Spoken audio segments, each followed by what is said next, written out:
हाँ तो dear student, देखिए आप लोग, आज हम आपसे जो डिस्कस करेंगे वो चैप्टर नंबर 18 है, यानी कि प्रायिकता प्रोबेबिलिटी। ठीक है। और इस प्रायिकता के लिए मैं आपको अंक विभाजन बता देता हूं कि ये प्रायिकता आपको कंप्लीटली यहाँ पे 4 नंबर देती है और इसका जो पैटर्न रहेगा वो 1+3 वाला आपका पैटर्न रहेगा। ठीक है। और 1+3 के पैटर्न में जो पहला क्वेश्चन है वो 1 नंबर का आना है और जो आपका दूसरा जो क्वेश्चन है वो आपका 3 नंबर का आना है। ठीक है। तो यहाँ पे आपको इस चैप्टर से 1-1 नंबर की जो छोटे छोटे क्वेश्चन है उनकी भी तैयारी करनी है और 3-3 नंबर की जो बड़े क्वेश्चन है उनकी भी आपको तैयारी करनी है। तो सबसे पहले मैं आपको यहां पे बता देता हूं कि प्रायिकता का जो सूत्र होता है, सूत्र वो डायरेक्टली आपको याद रखना है, अनुकूल परिणाम बाई कुल परिणाम। ठीक है। अनुकूल परिणाम और कुल परिणाम, ये आपका क्या होता है, फॉर्मूला होता है। और मैं जैसे बात करता हूं यहां पे, ये फॉर्मूला आपको याद करना है और इस फॉर्मूले को याद करने के बाद आपको नंबर बाय नंबर आपको टॉपिक पढ़ने। जैसे आपको पता है मैंने आपको टॉपिक कराया था रुपए वाला, रुपए के सारे क्वेश्चन आपको बताए थे। फिर मैंने जो टॉपिक कराया था वो पासा कराया था, पासे के क्वेश्चन कराए थे। फिर मैंने जो टॉपिक कराया था वो आपके लिए कराया था ताश और अन्य प्रकार वाले टॉपिक कराया था। तो 4 टॉपिक मैंने आपको बताए थे। तो यहां पे नंबर वाइज मैं आपको ये टॉपिक डिस्कस करा देता हूं और इस प्रकार आप सभी क्वेश्चनों को। ठीक है। अब जैसे मैं आपसे रुपए की यहां पे बात करता हूं तो रुपए जो अपना होता है उसमें जो कुल परिणाम आपका होता है, रुपए में जो टोटल परिणाम होता है वो आपका कितना होता है, 2। अब मैं जैसे आपसे क्वेश्चन की बात कर रहा हूं, आपसे कह रहा हूं कि एक सिक्के को उछाला जाता है तो उस पर पट आने की प्रायिकता ज्ञात कीजिए। तो सबसे पहले आपको प्रायिकता यानी कि पी का क्या लिखना है, फॉर्मूला, यानी कि अनुकूल परिणाम बाई कुल परिणाम। ठीक है। अब देख लीजिए, एक सिक्के को उछाला जा रहा है, सिक्के पे टोटल परिणाम कितना आ रहा है, 2। और अब यहां पे आपको अनुकूल परिणाम लिखना है। अनुकूल परिणाम कैसे लिखना है, तो उस पर पटाने की प्रायिकता, पट का मतलब होता है इसको टी से भी व्यक्त करते हैं। तो एक सिक्के को उछाला जा रहा है तो उस पर टी कितनी बार आएगा, 1 बार ही आएगा। तो अनुकूल परिणाम कितना आ जाएगा, 1। तो इसका जो आंसर आ रहा है वो 1/2 ही क्या होगा आपका आंसर। अब इस जगह पर कोई भी आपके लिए चेंजमेंट दे देता है, वो दे देता है आपसे एच आने की प्रायिकता, तो एच भी 1 बार आता है, 1/2 आंसर होगा। समझ रहे।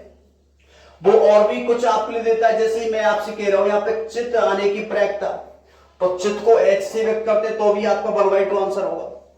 तो ऐसे अगर एक उछाल की आपसे बात करता है तो आप लोग इस प्रकार से उसका क्या लिख सकते हैं, आंसर लिख सकते हैं।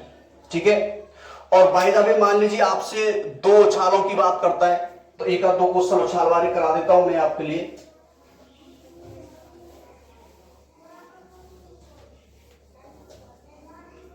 जैसे एक्सरसाइज 18.1 है जो आपकी एक्सरसाइज 18.1, उसका क्वेश्चन है, एक सिक्के के लगातार 3 उछालों में एकांतरत चित्त या पटाने की प्रायिकता, यानी कि 18.1 का जो क्वेश्चन नंबर 4 है, ये आपसे क्या कह रहा है, एक सिक्के के लगातार 3 उछालों में, तो सिक्के को 3 बार उछाला जाता है तो एकांतरत चित्त या पटाने की प्रायिकता आपसे पूछ रहा है। ठीक है। तो देखिए क्वेश्चन नंबर जो 4 है 18.1 का, वो आपसे क्या कह रहा है, एक सिक्का है और सिक्के को लगातार 3 बार उछाला जा रहा है। तो सबसे पहले तो 3 उछाल के लिए आपको कुल परिणाम, जब सिक्के को 3 बार उछाला जा रहा है तो आपको 3 तो क्या लिखना है, एच, और 3 ही क्या लिखना है आपको, टी। ठीक है। इस एच की जगह टी करना है आपको, तो एच एच टी, और टी को एक एक स्टेप आगे लाना है। तो टी को यहां पर लाऊंगा तो एच टी एच, फिर टी को एक स्टेप आगे लाइए तो टी एच और एच। ठीक है। ऐसे इस टी की जगह आप एच लिख दीजिए, टी टी एच, फिर एच को एक एक स्टेप आगे लाएंगे, टी एच टी, और फिर होगा एच टी टी। तो कहने का मतलब है सिक्के को जब 3 बार उछाला जाता है तो कुल परिणाम आपका 8 निकल के आता है। कितना निकल के आता है, 8। ठीक है। अब आप लोग देखिए, तो प्रायिकता यानी कि प्रोबेबिलिटी का जो फॉर्मूला होता है वो क्या होता है आपका, अनुकूल परिणाम बट्टे कुल परिणाम। ठीक है, आपसे कह रहा है एक सिक्के को 3 बार उछाला जा रहा है, तो यहां पे कुल परिणाम कितना निकल के आ रहा है, 8। और कुल परिणाम आप ऐसे भी निकाल सकते हैं, सिक्के को कितनी बार उछाला जा रहा है, 3 बार। तो आपको पता है सिक्के के एक उछाल में टोटल परिणाम कितना होता है, 2, और जितनी बार इसको उछाला जाता है उतनी आपकी पावर चलानी, तो 3 = 8। ठीक है, अब देखिए अनुकूल परिणाम की मैं आपसे बात करता हूं, तो अनुकूल जो आपका परिणाम निकल के आएगा वो क्या निकल के आएगा, एकांतरित चित्त या पटाने की प्रायिकता। तो एकांतरित का मतलब होता है लगातार। तो इन सारी कंडीशन में आप लोग ये देख लीजिए कि लगातार 3 चित और 3 पट वाली कितनी कंडीशन है। तो लगातार वाली तो 3 चित वाली तो ये कंडीशन है, और 3 पट वाली ये कंडीशन है, यानी कि एच एच एच एक तो ये कंडीशन है, टी टी एक कंडीशन है, और कोई लगातार वाली कोई कंडीशन नहीं है। तो यहां पे जो अनुकूल परिणाम निकल के आ रहे हैं वो कितनी कंडीशन निकल के आ रही है, 2 निकल के आ रही है। तो आप लोग बस फॉर्मूले पुटअप कीजिए, अनुकूल परिणाम आ रहा है 2, कुल परिणाम 8, तो 1/4 आंसर। अतः सिक्के को लगातार 3 बार उछालने पर एकांतरित चित्त या पटाने की प्रायिकता कितनी होगी, 1/4, और आपका ये क्या हो जाएगा, आंसर। ठीक है, तो रुपये वाले या पैसे वाले क्वेश्चन आप लोग इस प्रकार से कर सकते हैं, और मैं अब आपको पासे वाले क्वेश्चन बता देता हूं।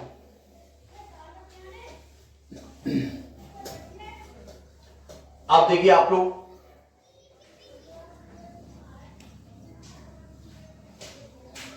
जैसे पासा है, पासा, अब एडिंग क्या है आपकी, पासा, और जो इसका कुल परिणाम होता है वो कितना होता है, 6। यानी पासे की मैं बात करता हूं, आप लोग जैसे सांप सीढ़ी खोलते हैं, जो आपकी गोटी आती है उस पर 1 से 6 तक की संख्या लिखी होती है, जिसको पासा बोला जाता है। तो पासे से बहुत सारे क्वेश्चन बनते हैं। तो जैसे मैं यहाँ पे क्वेश्चन, सारे क्वेश्चन एक ही बार में कंप्लीट कर रहा हूं। एक पासे को उछाला जाता है तो निम्न परिणामों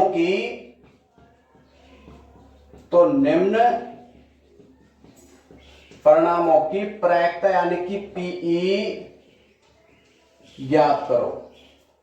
ठीक है, यानी कि एक पासे को उछाला जाता है तो निम्न परिणामों की आपको प्रायिकता ज्ञात करनी है। सबसे पहले संख्या 2 की, दूसरा सम संख्या की, तीसरा विषम संख्या की, चौथा अभाज्य संख्या। ठीक है, यानी कि आपको पासा आपके लिए फेंका जा रहा है तो आपको निम्न परिणामों की प्रायिकता निकालनी है। तो सबसे पहले तो आप इनका फॉर्मूला लिखेंगे। फॉर्मूला कैसे लिखेंगे, संख्या 2 की यदि मैं निकाल रहा हूं तो फॉर्मूला जो होगी, यानी कि प्रायिकता इक्वल टू अनुकूल परिणाम बट्टे कुल परिणाम। जितने भी क्वेश्चन आते हैं सभी के लिए आपको फॉर्मूला लिखना पड़ेगा इस प्रकार से। मैं शॉर्ट लिख रहा हूं, आप लोग पूरा लिख लेना, अनुकूल परिणाम बट्टे कुल परिणाम, और यह भी प्रायिकता होगी आपकी अनुकूल परिणाम बट्टे कुल परिणाम। ठीक है, और इसके लिए भी होगी आपकी अनुकूल परिणाम बट्टे कुल परिणाम। तो सभी के लिए मैं फॉर्मूला लिख चुका हूं, अब इसका आंसर आपको निकालना। देखिए, सबसे पहले पासे की बात कर रहा है, तो पासे के लिए तो कुल परिणाम आपका 6 होता है जब एक बार उछाला जाता है। अगर 2 बार उछाला जाता है तो पावर 2 लगाएंगे, 36 हो जाएगा। तो सभी के लिए तो कुल परिणाम 6 निकल के आ रहा है, एक बार पासे को उछाला जा रहा है। अब आपको यह देखना है कि संख्या 2 की, यहां पे आप लोग देखिए जब पासे को उछाला जा रहा है तो पासे पे ऐसी संख्या होती है 4, 5 और 6। स्टेप से आपकी संख्या होती है। ठीक है, तो यहां पे संख्या 2 की प्रायिकता पूछ रहा है, तो संख्या 2 कितनी बार आ रहा है? एक बार। तो अनुकूल परिणाम 1 और कुल परिणाम 6, तो 1/6 क्या होगा आपका आंसर। तो किसी भी संख्या की आपसे पूछता है तो वो एक ही बार आएगा, तो 1/6 सभी का आंसर होगा। जैसे मैं कहता हूं संख्या 4 की, तो 4 भी एक बार आएगा, संख्या 6 की 6 भी एक बार आएगा। तो इस प्रकार से ये सारे क्वेश्चन कंप्लीट हो जाएंगे स्टेप पे। अभी आपसे पूछ रहे हैं सम संख्या की, तो आप लोग सम संख्या देखिए कौन कौन सी सम संख्या। एक तो आपकी क्या है? 2 है, एक आपकी 4 है और एक आपकी 6 है। 6 से आगे 8 भी आती है, लेकिन 8 आपको नहीं लेना है क्योंकि पासे में केवल 1 से 6 तक ही संख्या होती है। जहां तक संख्या है वहीं तक आपको वर्क करना है। तो टोटल संख्या कितनी हो रही है? 3। तो अनुकूल परिणाम होगा 3, कुल परिणाम 6, तो 1/2 क्या होगा इसका आंसर। अच्छा, विषम संख्या की पूछ रहा है, तो विषम संख्या देखिए कौन कौन सी आ रही है। 1 आ रही है, 3 आ रही है, 5 भी आ रही है। ठीक है, तो ये कितनी हो रही है टोटल? 3, तो 1/2 क्या होगा इसका आंसर। अच्छा, अभाज्य संख्या। अभाज्य संख्या की परिभाषा मैं आपको ऑलरेडी बता भी चुका हूं, और एक बार आप सुने, ऐसी संख्या यानी संख्या एक को छोड़कर ऐसी संख्या जो केवल स्वयं से विभाजित होती है। तो अभाज्य संख्या के अंतर्गत संख्या एक को छोड़ दिया जाता है और फिर आपको उसमें से ऐसी संख्या काउंट करनी पड़ती है जिनमें केवल स्वयं का ही भाग जाता है। तो देख लीजिए, संख्या एक तो मैंने छोड़ दी, अब देखिए 2 में केवल 2 का ही भाग जा रहा है, तो ये केवल एक अभाज्य संख्या है। 3 में 3 का ही भाग जा रहा है, किसी का नहीं जा रहा है, तो अभाज्य संख्या है। 4 अभाज्य संख्या नहीं है क्योंकि 4 में 4 के अलावा अन्य 2 का भाग जा रहा है।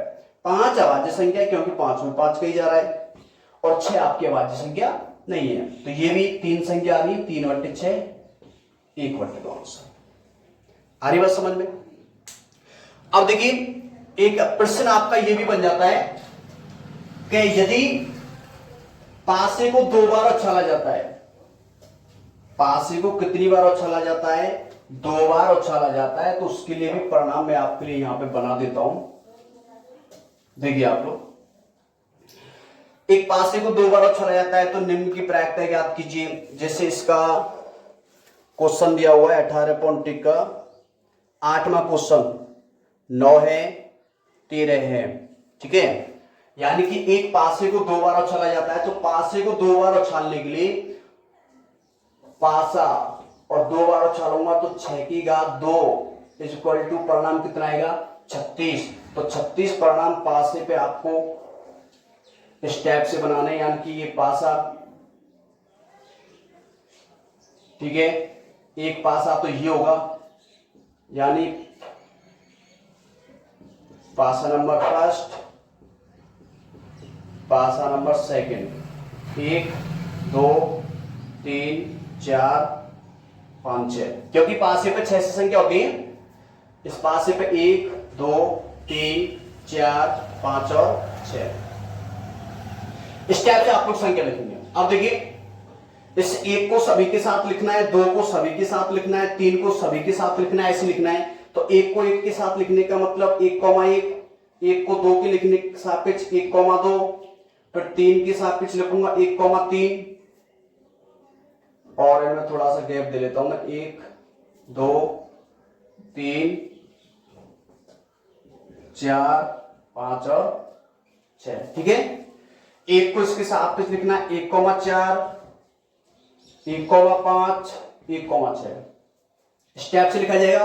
अब 2 को सभी के सापेक्ष लिखिए, 2 को इसके सापेक्ष लिखूंगा तो 2,1, ये क्या होगा 2,2, ऐसी सभी को साथ लिख दीजिए आप लोग, 2,4, 2,5, 6। 3 को सभी के सापेक्ष लिखूंगा मैं, 3,1, 3,2, 3,3, स्टेप से आप लोग लिखते चलेंगे। और अगर क्वेश्चन ऐसा आता है तो आपको ऑलरेडी ये बना लेना है, क्योंकि इसको जब तक नहीं बनाएंगे तब तक आपसे इसके क्वेश्चन नहीं होंगे। ऐसी सभी संख्याओं को सभी संख्याओं के साथ लिख दें, ऐसी 5 को भी लिखना पड़ेगा।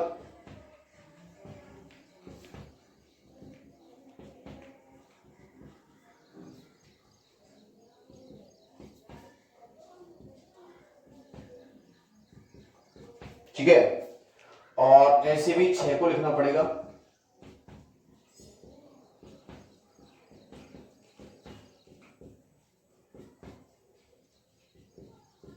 अब देखिए इसका जो आपसे क्वेश्चन पूछा जा रहा है वो क्वेश्चन नंबर आपका है 8, यानी कि क्वेश्चन नंबर 8 है। एक पासे को 2 बार उछाला जाता है तो निम्न की प्रायिकता पूछ रहा है, और इसमें जो प्रायिकता आपसे पूछ रहा है वो पहला जो योगफल दिया हुआ है वो क्या दिया हुआ है, पहला योगफल 9 है और दूसरा जो योगफल है वो है 13। ठीक है, एक पासे को 2 बार उछाला जाता है तो इनका योगफल 9 आने की प्रायिकता, इनका योगफल 13 आने की प्रायिकता, इस प्रकार से आपको क्वेश्चन पढ़ना है। तो मैं जैसे आपको बता देता हूं, ये आप टेबल ऐसे आप लोग तैयार कर लेंगे, और टेबल आप लोग जैसे ही तैयार करेंगे, अब जैसे मैं इसका फर्स्ट क्वेश्चन करा देता हूं, तो सबसे पहले तो प्रायिकता का फॉर्मूला लिखेंगे आप लोग, अनुकूल परिणाम बाई कुल परिणाम, ठीक है, इक्वल टू। अब आप देखिए कुल परिणाम तो आपका 36 निकल के आ रहा है, मैं पहला करा रहा हूं योगफल 9 वाला। अब देखिए आपको यहां से ऐसी संख्या यहां से लिखनी है जिनका योगफल क्या आ जाए, 9 आ जाए। तो देख काउंट कीजिए 9 कब आएगा, जैसे 4 और 1 5 होता है, 6 और 1 7 होता है, ऐसी 9 कंडीशन देनी, 5 और 2 7 होता है, 6 और 2 8 होता है, 9 तो आ ही नहीं रहा है, यहां से आ रहा है 9, 6 और 3 9 आ रहा है, फिर 4 5 9 आ रहा है, 5 4 9 आ रहा है, 6 3 9 आ रहा है। तो इसके लिए डायरेक्टली आपको एक बात बता देता हूं कि सबसे पहले आप पहली संख्या देख लें, आपको पता है सबसे पहली संख्या यह है जिसका योगफल 9 आ रहा है, तो फिर आपको क्या एक ऐसी तिरछी लाइन में चलना है जिसमें आपको सारी 9 वाली कंडीशन मिलेंगी। जैसे ये आ रहा है 6 और 3, फिर आएगा ये वाला 4 5, फिर 5 4 और फिर आपका आएगा 6 3, और इस प्रकार आपको सारी कंडीशन मिल जाएंगी। ठीक है, तो आप देखिए कितनी संख्या है जिनका योगफल 9 आ रहा है, 1 2 3 और 4, तो आपकी संख्या कितनी की 4, तो 4/36, यानी कि 1/9 आपका क्या हो जाएगा आंसर। ठीक है, अब इसका जैसे मैं सेकंड क्वेश्चन करा देता हूं, योगफल 13। अच्छा 13 देखिए कहां पे आ रहा है, 13 आप लोग देखेंगे 6 और 6 12, हाईएस्ट संख्या यहां पे 12 है, तो 13 तो आ ही नहीं रहा है, और 13 नहीं आ रहा है तो ये असंभव घटना है, और असंभव घटना की प्रायिकता क्या होती है 0। तो मैं यहां पे लिखता हूं ये एक इम्पॉसिबल यानी कि असंभव घटना है, अतः इसकी प्रायिकता 0।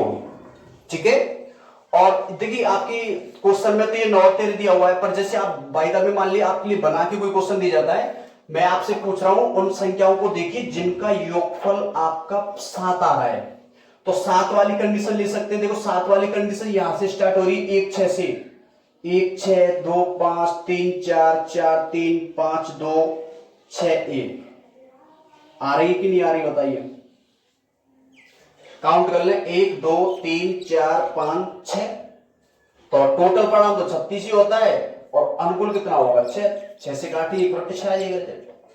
कोई भी आ जाए, मैं आपसे कह देता है ऐसा योगफल क्या आती है जिनका योगफल 5 है, तो 5 कहां से हो रहा है काउंट, 1 और 4 5 हो जाता है, तो 5 वाली कंडीशन तिरछी लाइन में चलते चलिए आप लोग, उस प्रकार मिल जाएंगे आपको कंडीशन सारी, 1 2 3 4, 4/36 आ रही बात समझ में। तो कोई सा भी योगफल आपके लिए आता है तो आपको इस प्रकार से लिख देना है। ठीक है, तो इसी के साथ पासा भी आपको कंप्लीट है, पासे से ऐसा क्वेश्चन आएगा, रुपए वाले मैंने आपको क्वेश्चन बता दिए।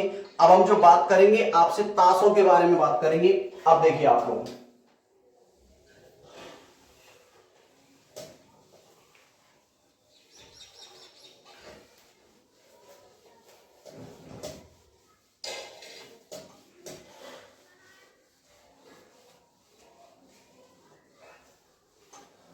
तो सबसे पहले आप लोग देख ले, मैं ताशों के बारे में आपको कुछ बता देता हूं। ये जो आपके ताश होते हैं, इन ताशों में जो कुल जो पत्ते होते हैं वो होते हैं बामा, या कुल परिणाम होते हैं बामा, और जिसमें 2 प्रकार के कलर होते हैं, एक होता है लाल कलर, आपको आधा आधा करना है, लाल 26 होते हैं, तो काले भी कितने होते हैं आपके 26। ठीक है, अब जैसे मैं इसमें स्पेशल बात करता हूं, पान के पत्ते होते हैं 13, और चिड़ी के जो पत्ते होते हैं वो भी कितने होते हैं 13, ईंट के पत्ते कितने होते हैं 13, हुक्म के पत्ते कितने होते हैं 13, एक होता है तस्वीर वाले पत्ते कितने होते हैं 12, तस्वीर वाले जो पत्ते होते हैं वो कितने होते हैं? 12। और प्रत्येक, ये नोट याद रखें, प्रत्येक पत्ता एक एक होता है। जैसे पान का इक्का, ठीक है, हुक्म का इक्का, ईंट का बादशाह, ईंट का देला, पान का गुलाम, ऐसे एक पत्ते की बात करता है तो वो एक एक होता है। तो ये थोड़ा सा मैंने आपको डिस्कस करा दिया है। अब देखिए ताश में याद रखना है कि ताश में टोटल पत्ते 52 होते हैं, तो कुल परिणाम आपको 52 याद रखना है। तो एक ताश की गड्डी को यादृच्छिक रूप से फेंटा जाता है तथा उसमें से एक पत्ता यादृच्छिक रूप से निकाला जाता है, तो निम्न की प्रायिकता ज्ञात कीजिए। अगर ताश वाला क्वेश्चन आता है तो ताश वाले क्वेश्चन का भी मैं क्वेश्चन करा देता हूं। और ये क्वेश्चन है आपका 11वां, जिसमें आपके लिए दी गई लाल रंग का गुलाम, पान का इक्का। जैसे आपसे पहला क्वेश्चन है लाल रंग का गुलाम, दूसरा क्वेश्चन पान का इक्का, और इसका जो तीसरा क्वेश्चन है वो है, सॉरी दूसरा है लाल रंग का पत्ता और तीसरा है पान का इक्का। ये तो है लाल रंग का पत्ता, लाल रंग का पत्ता, और जो तीसरा दिया हुआ है पान का इक्का, ईंट की बेगम, पान का इक्का। चौथा दिया हुआ है ईंट की बेगम। पांचवा जो आपके लिए दिया हुआ है वो दिया हुआ है हुक्म का पत्ता।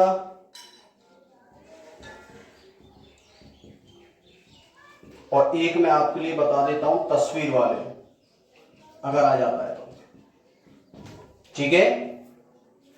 तो सबसे पहले तो प्रायिकता का फॉर्मूला लिख देंगे आप लोग स्टेप से।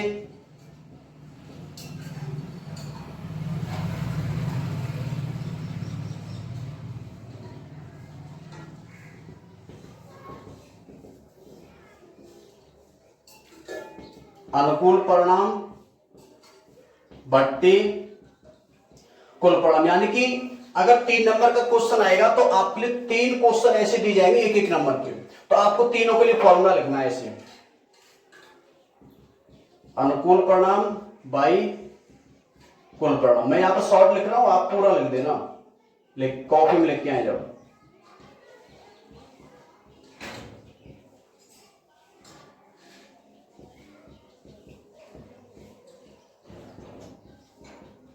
ठीक है,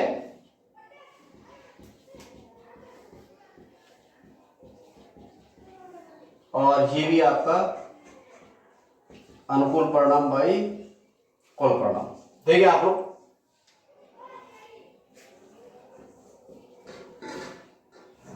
देखिए अब सभी का आंसर निकालना है आप लोग।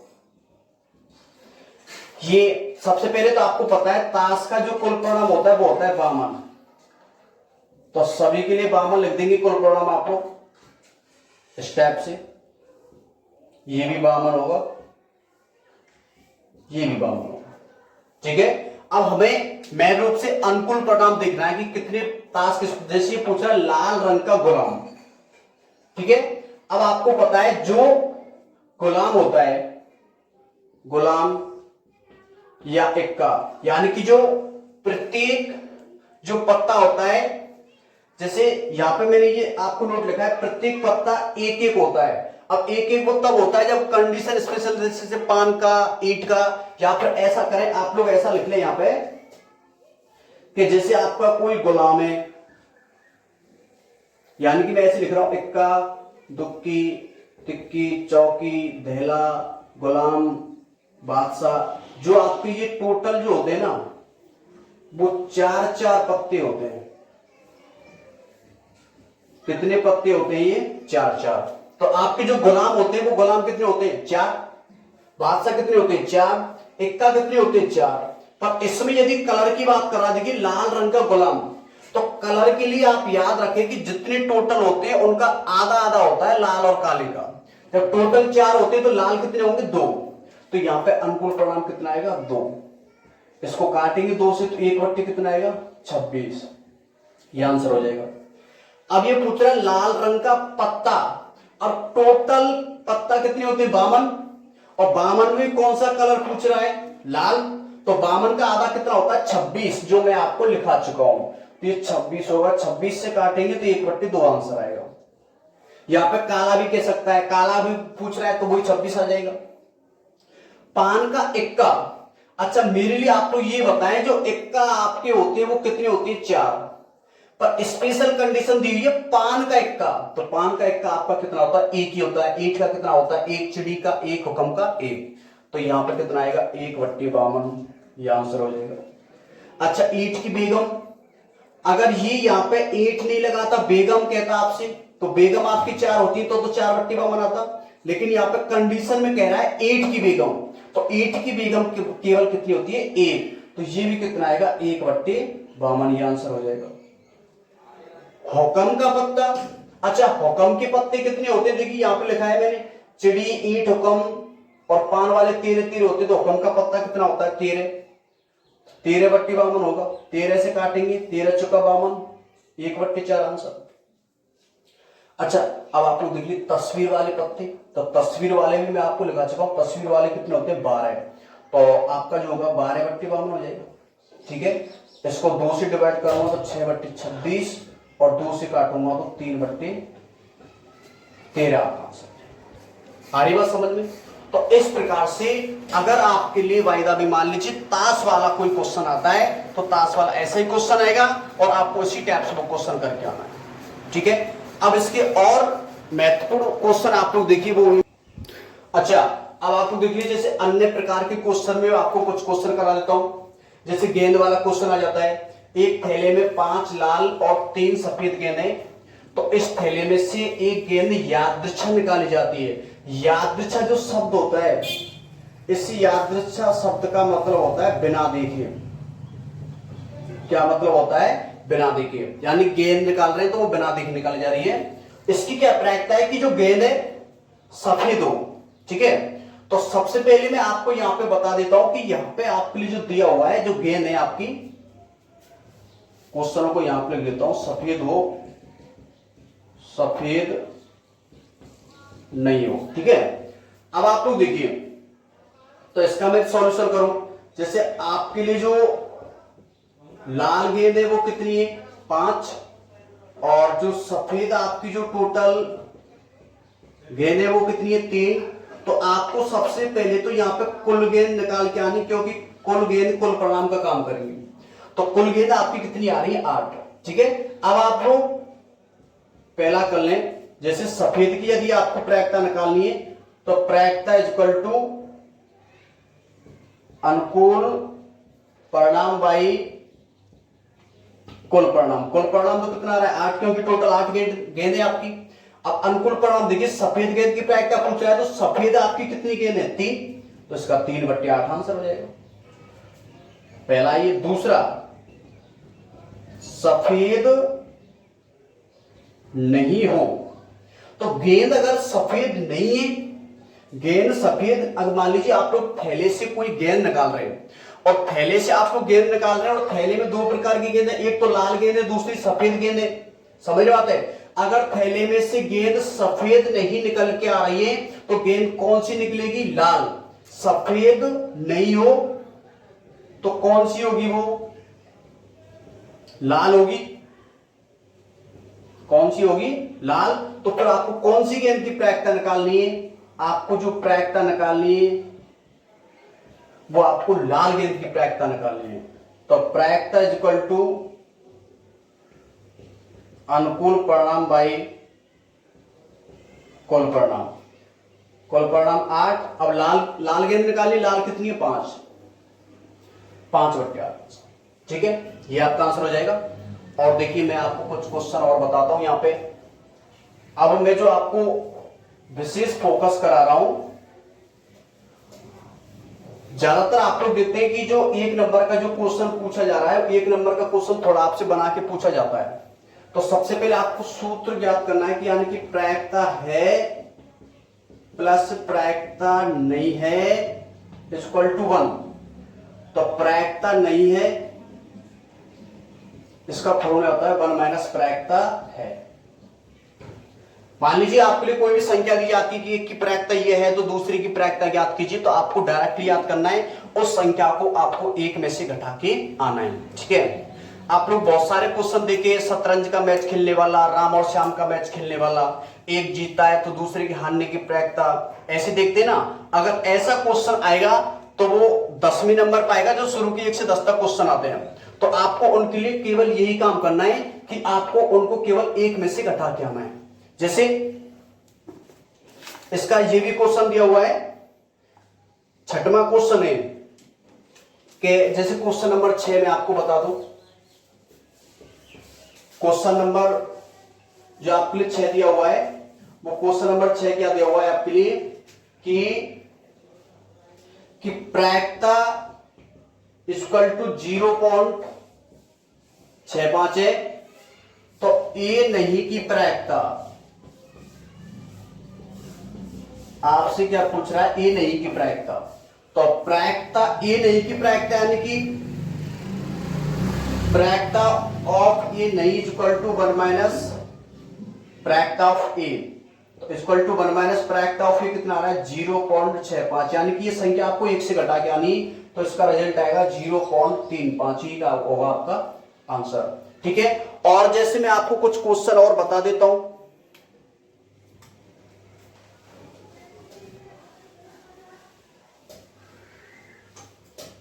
जैसे मैं एक राम श्याम वाला क्वेश्चन आपके लिए बता देता हूं, कैसे होगा राम श्याम वाला।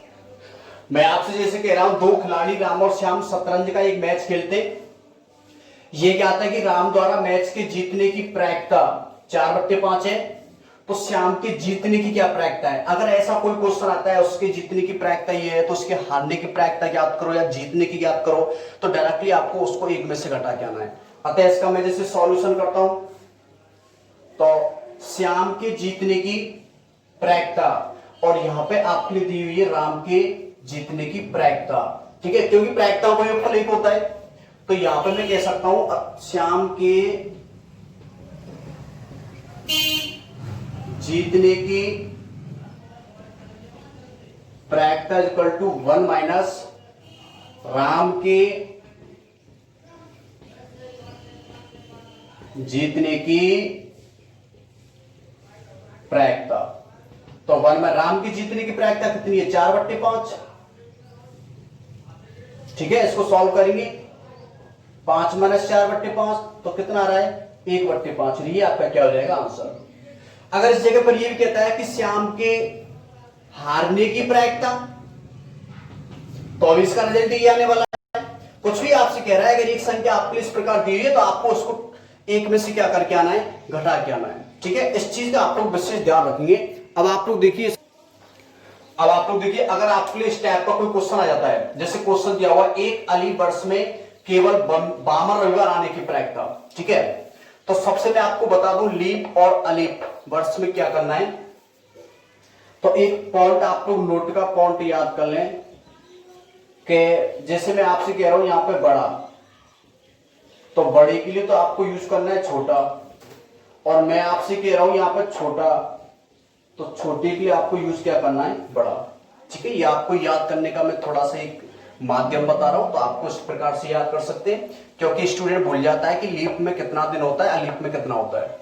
अब जैसे आपको ये तो पता है कि साल में एक तो 365 दिन होता है और एक 366 दिन होता है, पर हम कंफर्म ये नहीं कर पाते कि लीप में कौन सा आने वाला है और अलीप में कौन सा आने वाला है। ठीक है, तो यानी कि जो बड़ा है उसके लिए तो छोटी संख्या, और जो संख्या छोटी है उसके लिए आपको बड़ी संख्या यूज करनी है।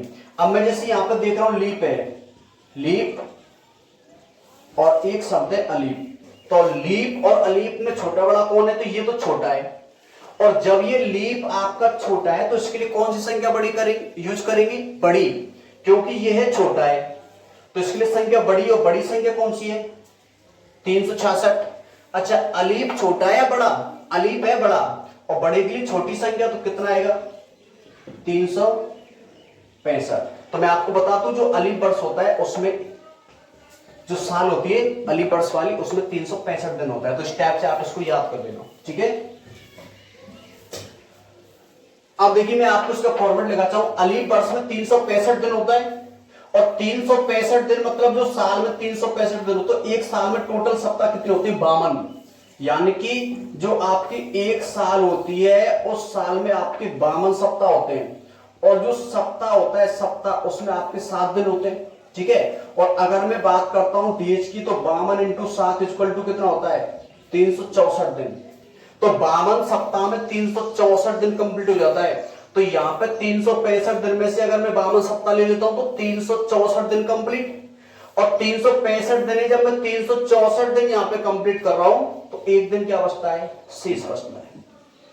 कहने का मतलब है आपको पता है अली बर्स में 365 दिन होता है और इस 365 में आप लगाओ तो 52 सप्ताह कंप्लीट हो जाएंगे।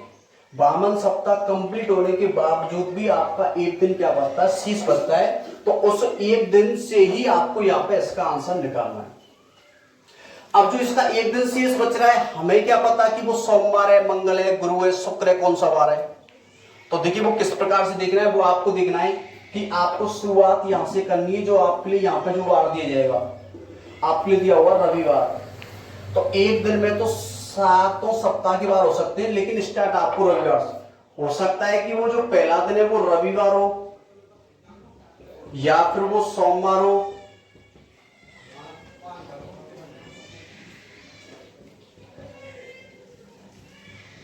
गुरुवार,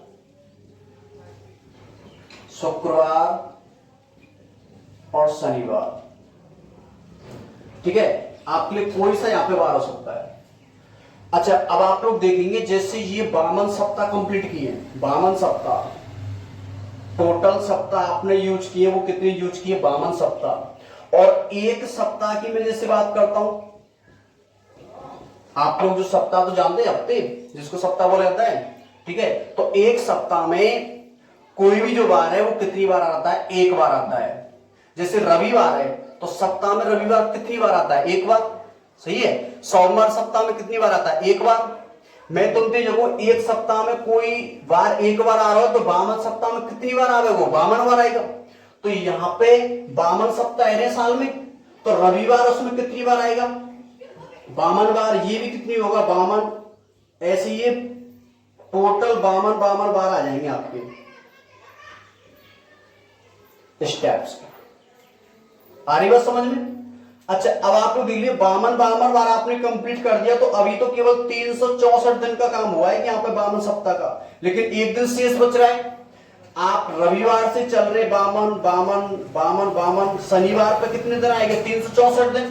तो शनिवार के बाद जस्ट कौन सा डे आने वाला? रविवार आने वाला है।